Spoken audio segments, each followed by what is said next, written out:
Bonjour à tous, j'espère que vous allez bien. On se retrouve ce soir pour un nouveau cours de Gemara Baruch Hashem, mais toujours dans le traité Ta'anit. On est au Daf Zayin Amoud Aleph à la page 7a. Alors, on va juste revoir très rapidement ce qu'on a vu la semaine dernière dans le Daf Vav Amoud Bet 6b.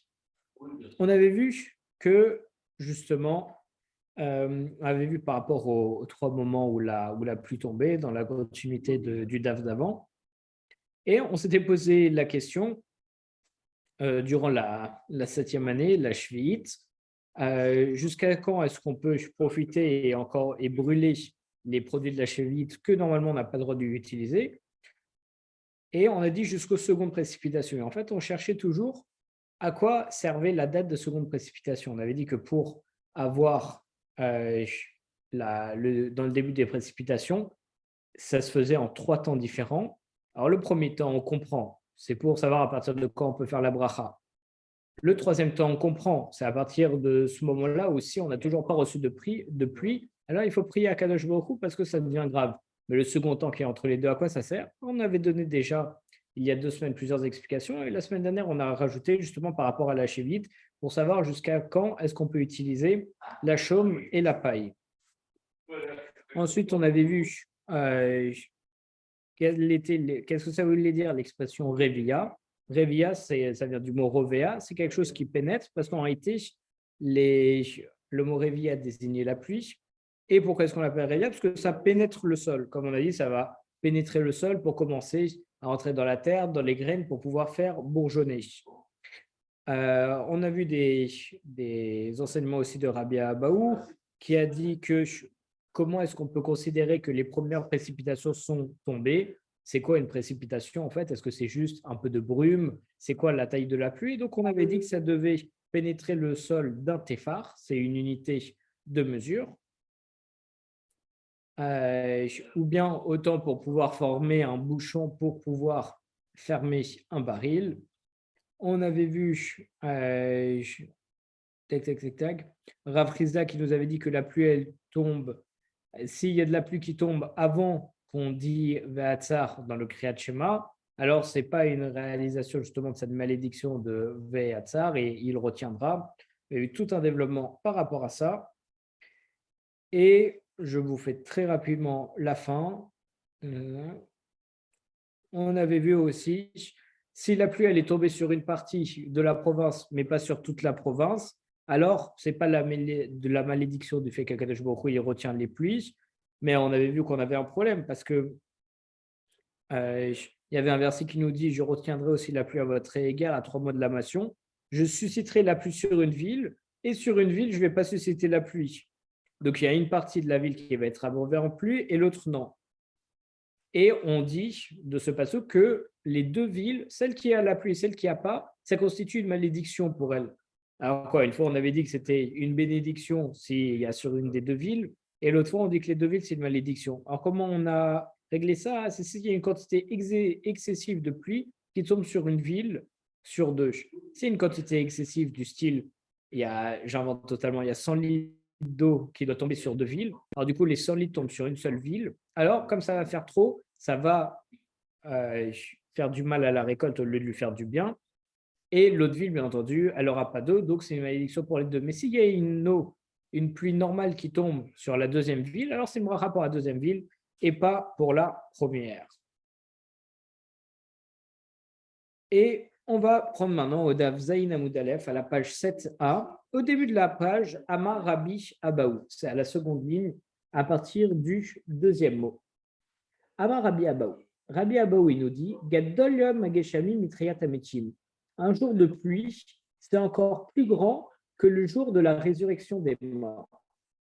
Deilou Triyat Ametim la tzadikim, parce que la résurrection des morts, elle est destinée seulement aux tzadikim, aux justes. Et on voit que justement, en fait, ça vient d'un pasuk de Ishaïa, duquel on tire l'enseignement comme quoi les Rechaïm n'auront pas Triyat Ametim. Et par contre, le fait que la pluie tombe, c'est une bracha aussi bien pour les tzadikim que pour les Rechaïm, parce que les deux en profitent. Et de là, on voit que aussi bien les tzadikim que les Rechaïm profitent de la pluie.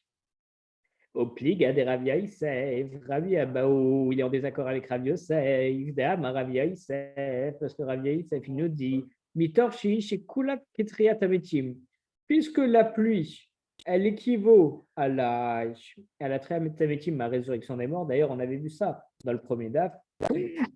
Excusez-moi. On avait vu ça dans le premier DAF, que la pluie, c'était aussi comme la Triat Ametim, comme la Parnassa.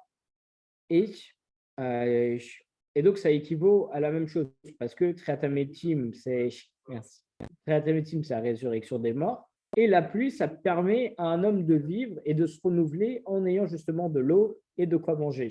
Donc, c'est pour ça que l'un équivaut à l'autre. Alors, les sages, ils ont institué, et d'ailleurs, c'est pour ça qu'on a institué l'évocation de la pluie dans Triatametim, dans la résurrection des morts.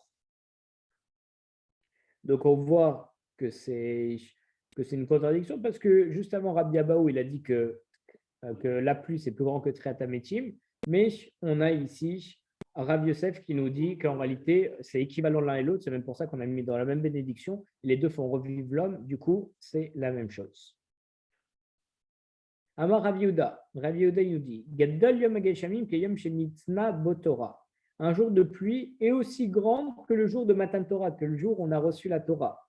Chez Nehemar, comme il est dit, dans Devarim, Yarov Kamatar l'écrit mon enseignement, on dit l'écart en hébreu, ruissellera comme la pluie, Ve'ein l'écart et la Torah. Et le mot l'écart ne signifie rien d'autre que la Torah. Chez Nehemar, comme il est dit, tout de suite, on a tous la phrase dans la tête, qui est l'écart tov natati lachem torati atazovu.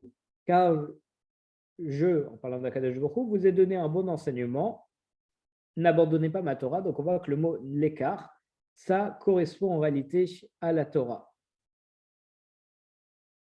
On a une opinion un petit peu divergente, celle de Rava. Rava, il nous dit Yoter miyom shenitzna botora. Le jour où on a reçu la Torah, il est plus grand que le jour où on a de la pluie. Chez Neymar, comme il est dit, Yarov kamatar likri.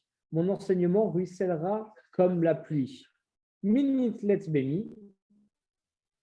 Et comparé à qui dans cette phrase? C'est Ave Omer, tu dois dire Katan Islet Bagadol, que l'élément inférieur, il est toujours comparé à l'élément supérieur. Donc, comme il a dit que mon enseignement, ma Torah, ruissellera comme la pluie, alors, comme on dit que, excusez-moi, c'est la Torah qui est comme la pluie, alors toujours, le comparé, il est plus petit que le comparant. Donc, la Torah, elle serait plus petite que la pluie. Et de là, tu vois, de ce passage qu'en réalité, la pluie serait plus grande que le jour de Matan Torah. Contrairement à ce qu'on aurait dit juste avant, où en réalité, ça serait le même jour. Excusez-moi, la même importance. Là, on va analyser un peu plus ce verset que Rava ne se laisse pas faire. Rava Ramé. Rava, il oppose les deux moitiés de ce verset. Excusez-moi, comme il est écrit, Yarov Kamatar l'écrit. Il est écrit, mon enseignement ruissellera comme la pluie. Urtiv, et après il est écrit, Tizal Katar Imrati. Il écrit, ma parole coulera comme la rosée. Donc d'une part, la Torah elle est comparée à la pluie qui va s'abattre avec force, et d'autre part à la rosée qui va couler goutte à goutte.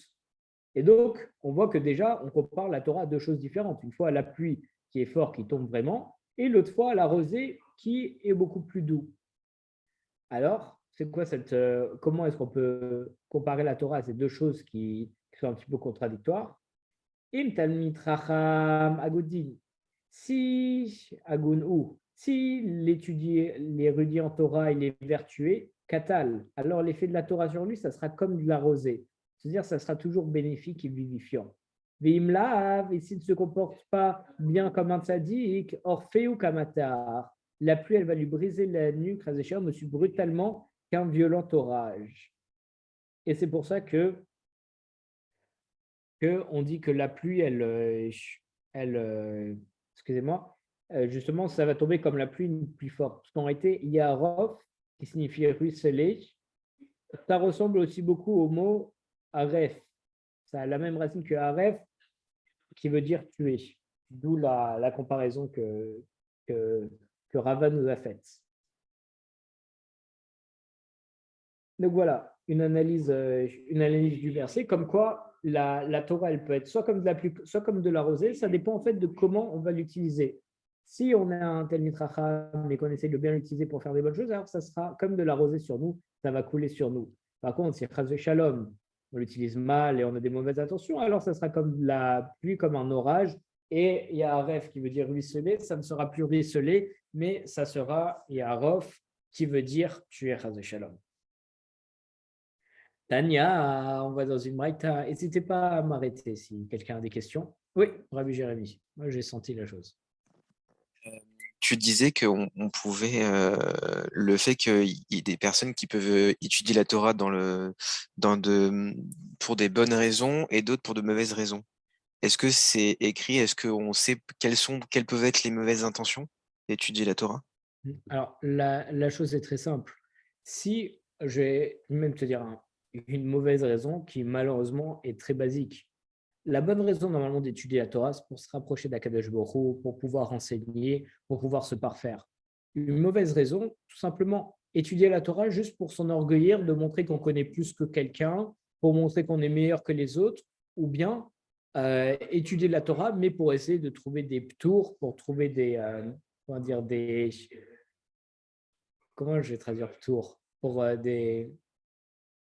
Ah, excuse-moi. Voilà, par exemple, je sais que j'ai pas le droit de mélanger le lait et la viande. J'ai tellement envie d'en manger que je vais essayer de trouver un moyen de dire qu'en réalité, c'est permis. En réalité, tu vois, c'est vraiment étudier la Torah, mais pour aller contre la vie des sages, pour prouver que en fait, ça ne marche pas et qu'il y a mille et une manières, malheureusement, il y a pas Shalom de mal interpréter les choses et de faire dans une mauvaise intention. Ok, donc ça pourrait être pour rabaisser les autres aussi en disant je connais les choses mieux que toi. Bien sûr. C'est ça. Ok. Et malheureusement, ça peut même arriver souvent. Étudier la Torah juste pour. Je sais que je vais à un cours, j'adore défier la personne. Alors, bien entendu, si tu dis je défier, mais pour qu'on puisse discuter, aller plus loin dans les sujets et tout, alors je vais l'orner en avance. Oui, c'est super bien. Si tu dis j'ai juste envie de la ridiculiser devant tout le monde, je vais montrer mes connaissances, je vais essayer de bosser le cours avant pour lui poser des cols et le ridiculiser en public, Chas de Shalom, ce n'est pas une bonne Torah. Ok, merci.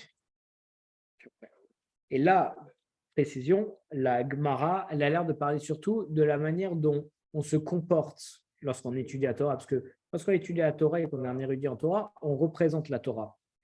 Et c'est pour ça qu'on doit faire très attention à se comporter. D'ailleurs, il y a même des halachot par rapport au Talmid Chacham, à l'érudit en Torah, de justement bien se comporter, bien se tenir à table. Il y a vraiment des halachot comme ça, parce que comme on représente la Torah, on ne peut pas la représenter n'importe comment. Si on est reconnu comme un Talmid Chacham ou bien on s'habille bien comme un Bachor Yeshiva, mais tout le monde sait qu'on va faire n'importe quoi pour boire boîte de nuit ou des trucs comme ça, Chas de Shalom, c'est une honte pour la Torah. Et donc, il faut faire très, très attention à ça. Alors, Tania, on va dans une braïta. Aya Rabbi Bena Omer. Rabbi Bana, il avait l'habitude de dire Kol haosek baTorah lishma, celui qui étudie la Torah, mais pour la Torah elle-même, c'est-à-dire c'est vraiment pour faire la mitzvah et pas pour avoir un titre d'érudit ni pour un autre motif. Voilà, tu vois, dans la site de la Gemara, en fait, on répond à ta question. On peut aussi vouloir étudier la Torah pour avoir de l'honneur, pour avoir un titre. Là, on dit que celui qui étudie, même vraiment pour la Torah, pour la mitzvah, parce qu'il aime Akadosh Baruch Hu, Torah Tonase lo Samchayim. Sur une érudition en Torah, ça deviendra pour lui un élixir de vie. Chez Neymar, comme il est dit, la Torah est un arbre de vie pour ceux qui s'y accrochent. Mais Omer, et il est dit ailleurs dans la même idée, la Torah sera un remède par le biais de ton nombril. Parce que la Torah, elle va extirper les mauvaises conceptions, il va guérir l'homme de ses défauts. C'est comparé à de la nourriture que le fœtus reçoit de la mère par le biais de son nombril. D'où l'idée de nombril dans le verset. Et tout ça, bien entendu, ça vient de Michelet, les proverbes. Vomer, et il est aussi dit Kimotzi Matzachaim, car qui me trouve la vie, qu'on voit aussi dans Michelet. Et le verset il fait allusion à celui qui étudie la Torah depuis tôt le matin jusqu'à tard la nuit. Et donc, on voit que vraiment, en étudiant la Torah, mais pour la Torah, parce qu'on aime la Torah, alors ça apporte la vie, la longévité. On a au moins 3 psukim qui nous rapportent ça. Aval, par contre, celui qui étudie la Torah, mais pas pour la Torah lui-même, mais avec des mauvaises intentions, n'a setlo samamavet. Son érudition en Torah, ça devient chas shalom un poison mortel pour lui. Dit que l'effet de la Torah, ça exerce sur l'âme. L'effet que la Torah elle exerce sur l'âme, c'est comparé à celui qui a un médicament sur le corps. Mais le médicament, il peut guérir un malade que s'il est préparé avec soin, sinon il risque d'aggraver la maladie. De même, la Torah, elle doit avoir une préparation adéquate pour avoir des effets bienfaisants. C'est que le médicament, s'il est mal dosé, s'il est mal administré au mauvais moment, etc., ça ne marchera pas. Et Chaz Shalom, ce n'est pas une néfaste. La Torah, c'est la même chose. Il faut bien l'administrer dans des bonnes conditions, avec un bon état d'esprit, sinon Chaz Shalom, ça peut agir comme un poison. Chez Neymar, comme il est dit, Yaarov Kamatar l'écrit, mon enseignement ruissellera comme la pluie, Ven Arifa et là Ariga. Et le mot Arifa, qui voulait dire ruisseler, comme on l'a vu, ça signifie aussi Ariga, c'est un synonyme de tuer, Chaz Shalom. Chez Neymar, comme il est dit, Ve'arfu Sham et Agela Banachal. Ils briseront la nuque, on dit ça Arfu, de la génisse dans le lit du tourment. Donc, on voit que le fait de ruisseler, ça veut aussi dire tuer. Et là, l'interprétation qu'on a de ces versets, c'est celui qui étudie mal la Torah, ça va ruisseler, mais en réalité, ça veut dire que ça va tuer celui qui l'utilise mal. Bon, encore un autre enseignement dans le même registre.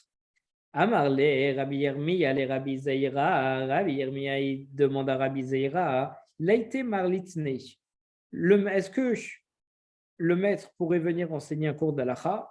Et Amarle, Rabbi Zeira, il lui a répondu, Chalash les baï velo yakilta, je me sens défaillir, c'est-à-dire littéralement que son cœur il est faible, il est fatigué, et je suis incapable d'enseigner.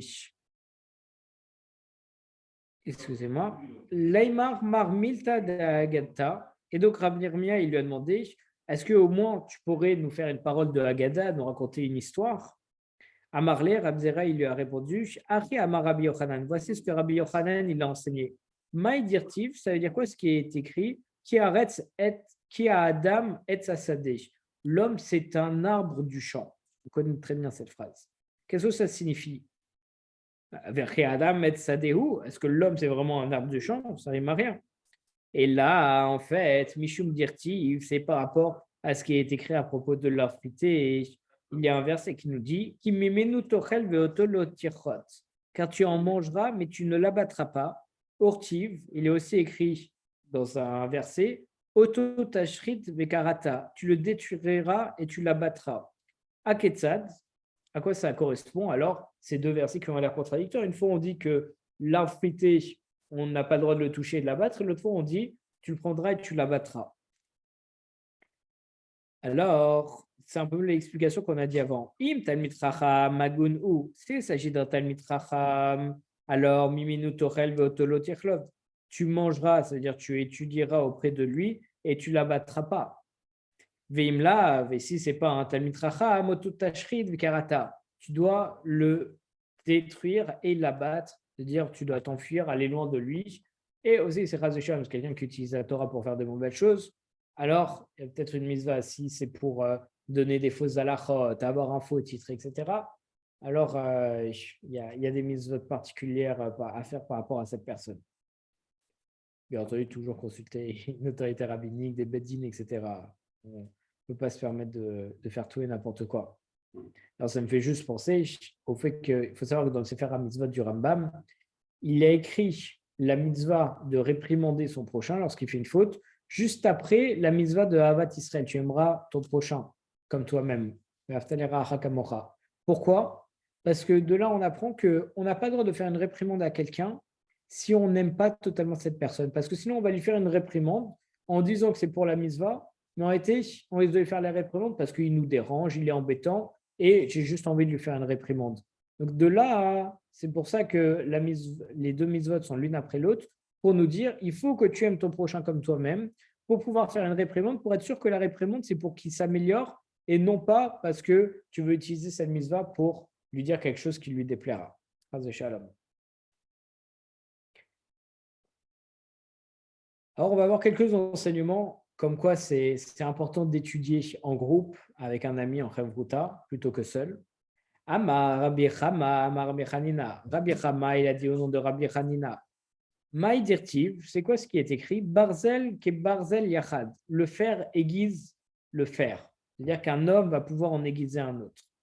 Le marlecha ma barzel ze. C'est pour t'enseigner que tout comme une lame de fer, achan mechadet et travero, peut en aiguiser une autre. D'ailleurs, on voit, lorsqu'on veut aiguiser par exemple une épée, on prend deux épées ensemble, ou bien même les couteaux aujourd'hui. On a un bout de fer où on peut justement racler dessus pour l'aiguiser. Donc, de même, un fer sert à aiguiser un autre fer. Alors, de même, deux étudiants en Torah, ils peuvent s'aiguiser l'un et l'autre en matière de halacha. Amar Rabba Barbachana, Rabba Barbachana, il nous dit, Lana nimshelu divrei Torah keresh. Pourquoi est-ce que les paroles de Torah elles sont comparées au feu? Sheneimar, comme il est dit, Aloko devari kesh neum Hashem. Ma parole n'est-elle pas comme le feu, déclare Hashem? Lomar lecha, c'est pour t'enseigner.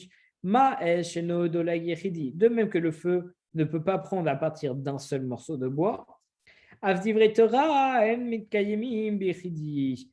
même, les mots de Torah, ils ne restent pas chez celui qui va étudier seul. Et d'ailleurs, c'est ce que Rabbi Yosef Bachanina dit. C'est quoi ce qui est écrit? Un glaive sur les solitaires et ils deviendront sots.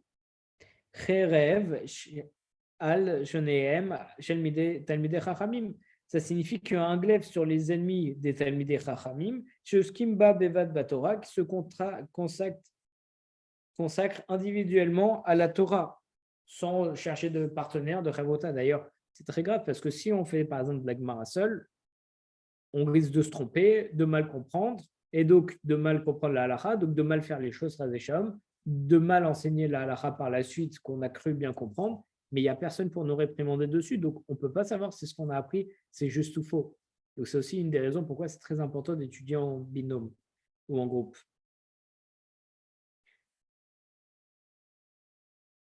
Excusez-moi, tac, tac, tac, tac. Vélo Od, et là, j'ai mis Tavshim, et non seulement cela, mais ceux qui étudient seuls, ils deviennent aussi stupides, parce que bon, c'est exactement l'enseignement qu'on vient de donner parce qu'on risque de commettre des erreurs comme on voit dans Makot ou Daf Yud Amud Aleph. Chez Neymar, comme on dit, Venoalou, et ils deviendront sots. Vélo Od, mais pas seulement cela, mais aussi. Et là, chez Im, aussi, ils vont même faire des péchés. Ils vont étudier seuls. Parce qu'il va, encore une fois, parce qu'il va se tromper dans la halakha et donc il risque de mal faire la halakha. Titivacha venoalou, comme il est écrit, ils vont devenir sots. Oktivatam, il est écrit aussi ailleurs, Asher noalnu ve asher chatanu, comme nous avons agi de façon stupide et comme nous avons péché. Donc on voit que le mot noalou, qui veut dire la première fois sot et l'autre fois donc stupide, on l'utilise à la fois donc, on l'utilise dans les deux fois en fait comme synonyme de péché, de chazécham, faire une faute. Donc, on voit que par excusez-moi les termes, cette sottise, alors d'étudier seul, alors on va avoir de la sottise dans ce qu'on va apprendre, on risque de se tromper dans les halachot et chazéchalom, ça peut aboutir à des mauvaises choses et donc à des péchés. Si tu préfères, tu peux dire par rapport au verset suivant, Noalou, Saretson, les princes de Tsoan, ils sont devenus stupides. Donc stupide, encore une fois, qui est utilisé par le mot Noalou. Viteu et Mitzrayim, et ils ont égaré l'Égypte. Donc on voit que le mot s'égarer, c'est synonyme encore de péché, avec toujours le lien avec la sottise. Donc on voit qu'on risque de s'égarer aussi et de pécher en étudiant seul et en pensant pouvoir tout faire tout seul. Amma Rav Nachman bar Yitzchak, Rav Nachman bar Yitzchak qui nous dit pourquoi est-ce que on compare les paroles de Torah à un arbre. Chez Neymar, comme il est dit, et la Torah est un arbre de vie pour ceux qui s'y accrochent. L'Omar Lecha, c'est pour t'apprendre que Ma et Katan m'a dit Metagadol. Tout comme un petit morceau de bois, ça peut en enflammer un autre. Aftalmide Chachamim, de même pour les étudiants Torah. Ketanim, Chadrim et Dagedolim. Les petits, ils vont pouvoir aiguiser l'esprit des plus grands. Et on voit ça parfaitement dans nos Pirkei Avot. On dit Ezeu Chacham, c'est qu'il en intelligent. Alomen Mikol Adam, celui qui apprend de tout homme. Même si on a un grand Torah, on peut toujours apprendre des plus petits. Et c'est eux d'ailleurs qui aiguisent notre esprit parce que c'est un nouvel esprit qui est dynamique, qui est original. Et donc, ça aiguise et ça nous donne des autres ouvertures et d'autres idées. Et c'est d'ailleurs ce qu'a dit Rabbi Hanina. Arbel lamadeti merabotai. J'ai beaucoup appris de mes maîtres, mechavera miotem merabotai, et de mes condisciples encore plus que mes maîtres. Ometalmida aviotem mikulam, et de mes disciples, j'ai appris le plus. Parce que justement, ces disciples, ils posent des questions, ça les permet de réfléchir et tout. Donc il dit, j'ai beaucoup appris de mes maîtres, mais j'ai appris encore plus de ceux qui étudiaient avec moi, et j'ai appris encore plus de mes disciples à qui j'enseignais. Un très bel enseignement à retenir. On va essayer encore de continuer un petit peu. Excusez-moi si je vais un petit peu rapidement. Malheureusement, on est limité en temps aujourd'hui. Rabbi Hanina bar Papa Ramé, Rabbi Hanina bar Papa, il oppose deux versets actifs comme il est écrit Likrat Samé Atayumaim, apporter de l'eau à l'assoiffé. Ça veut dire que le maître il doit aller vers l'élève pour lui enseigner la Torah. Parce que l'assoiffé, c'est l'élève et le maître, c'est celui qui a de l'eau. En-maïm et la Torah, il n'y a pas d'autre eau que la Torah. Ortiv, mais dans un autre verset, il est écrit Oy, kolsavu lechul amaïm. Oh, vous tous qui êtes assoiffés, allez vers l'eau. Donc, ça veut dire que c'est l'élève qui doit aller vers le maître. Donc, on ne comprend pas. Est-ce que c'est le maître qui doit apporter de la Torah à l'élève en allant vers lui? Ou bien c'est l'élève qui doit essayer d'aller vers un maître. Im talmid agumu. Alors, toujours la même différenciation. Si c'est un étudiant vertueux, l'ikrat samea et tomaïm, apporter de l'eau à l'assoiffé, il faut que l'enseignement aille vers l'élève pour l'aider au maximum. Veillo, et sinon, si c'est quelqu'un, c'est un étudiant Torah, mais qui n'a pas les traits de caractère adéquats et qui fait, entre guillemets, un petit peu n'importe quoi à côté, oi kol samel yechol hamaim. Oh, vous tous qui, alors là, on utilise le pasuk, oh, vous tous qui êtes assoiffés, allez vers l'eau. C'est-à-dire que c'est à l'élève, cette fois, d'aller vers l'eau. En fait, le premier verset, il recommande au maître de ne repousser aucun élève vertueux, mais il doit repousser celui qui n'a pas un comportement vertueux, comme on vient de voir dans la Gemara. Et donc, c'est pour ça que, ceux qui n'ont pas un bon comportement et qui font un petit peu n'importe quoi, même avec la Torah, alors les maîtres ne vont pas aller vers eux pour aller les chercher, pour qu'eux, en même temps, ils essayent d'aller vers les maîtres, ils voient qu'il y a quelque chose qui ne va pas, et donc ils essayent de se corriger. Notre enseignement de Rabbi Hanina bar Chama, Rabbi Hanina bar Chama Ramé, encore une fois, il va comparer deux versets actifs, comme il est écrit, Yafutsum beoinecha chutza. Tes sources se répandront à l'extérieur, c'est-à-dire qu'on doit enseigner la Torah aux autres. Octive, et dans le verset d'après, il est écrit, Yihu lecha levadecha. Elles seront pour toi seulement, et les étrangers n'auront pas part avec toi dans la Torah. Donc, on voit de ce verset, on pourrait comprendre qu'on ne doit pas enseigner la Torah aux étrangers, à d'autres personnes. On ne comprend pas, il faut la diffuser à l'extérieur ou il faut la garder pour soi? Alors, excusez-moi, encore toujours la même réponse.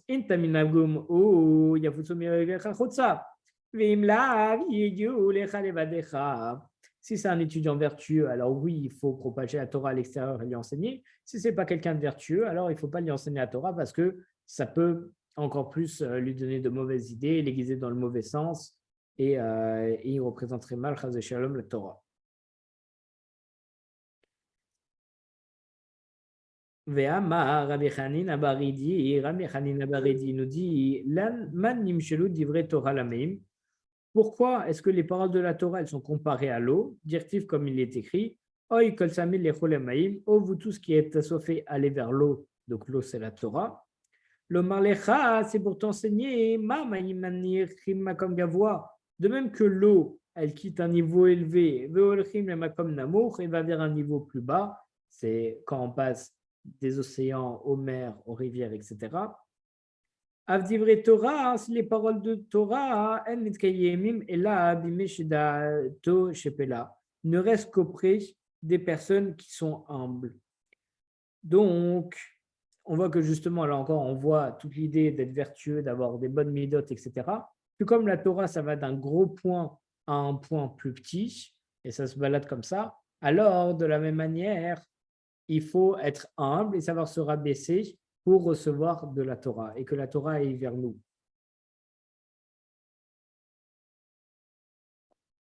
Rabbi Oshaya, il nous dit là, pourquoi les paroles de la Torah sont-elles comparées à trois liquides qui sont Bamaim, Bayayin, Bachalav, à l'eau, au vin et au lait? Dire-t-il comme il est écrit, Oi kol sameh lecholamaim, vous tous qui êtes assoiffés, allez vers l'eau, mais il est aussi écrit Lechu shivru, velochu lechu shivru, bechol kesev, blo mechem yayim vechalav, allez acheter, manger, aller acheter du vin, du lait sans argent, sans prix. L'Omar Lecha, c'est pour nous apprendre. Donc on se demande pourquoi est-ce qu'on compare la Torah à la fois à l'eau, à la fois au vin et à la fois au lait.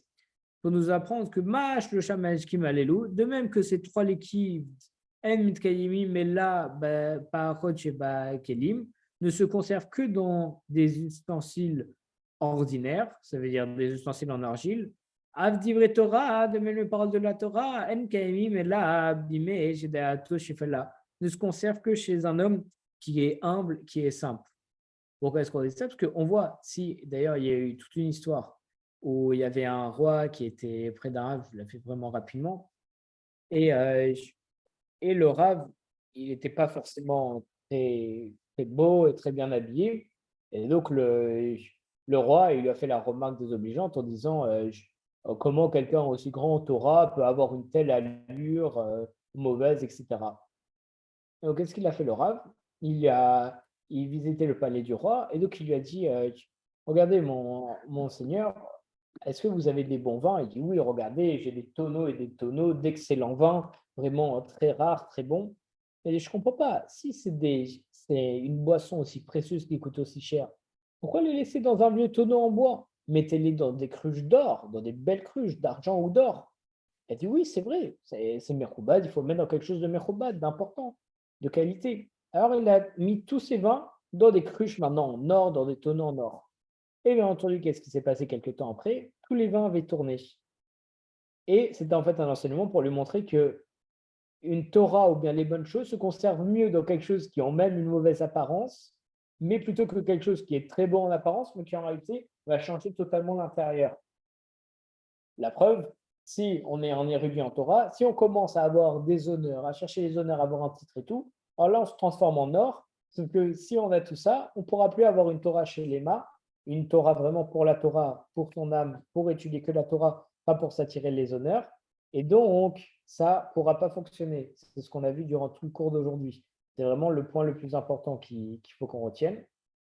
Et donc, de même que le vin, et par contre, dans quelque chose où on voit que même le bois, ça coûte pas cher, c'est simple, c'est premier, etc.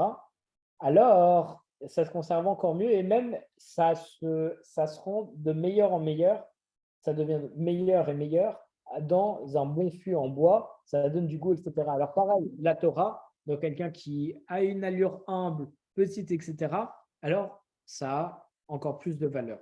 Je vous finis juste le DAF très rapidement. Et d'Amra les battre des sagas des Ketsar, les Rabbi Yoshua ben Hanina, comme le dit la fille de César à Rabbi Yoshua ben Hanania. Alors, j'ai même pas fait exprès, hein. C'est exactement l'histoire que je vous ai racontée, c'est exactement ce qu'on voit dans les prochaines lignes de la Gemara. Minachem aujourd'hui, bon, Hachem.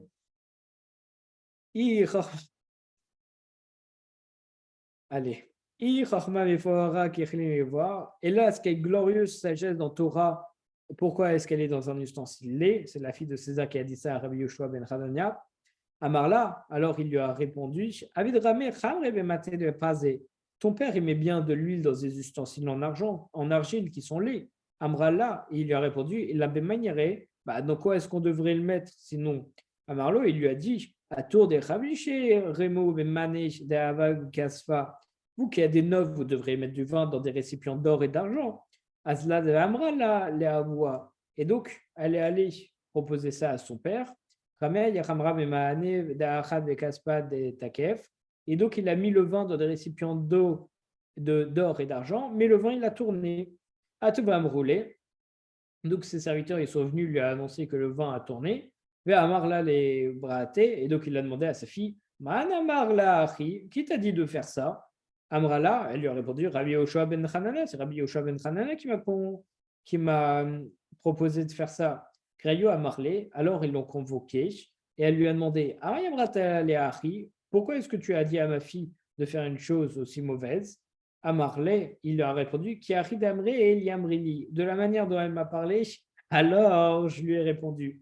Elle trouvait surprenant qu'on peut avoir une aussi belle Torah dans un corps aussi laid. Alors de la même manière, je lui ai montré qu'en réalité, on pouvait avoir un très bon vin dans des ustensiles aussi laids que des tonneaux en argile. Véa et Kaché Piré d'Igméré, pourtant il y a de belles personnes qui sont instruites en Torah.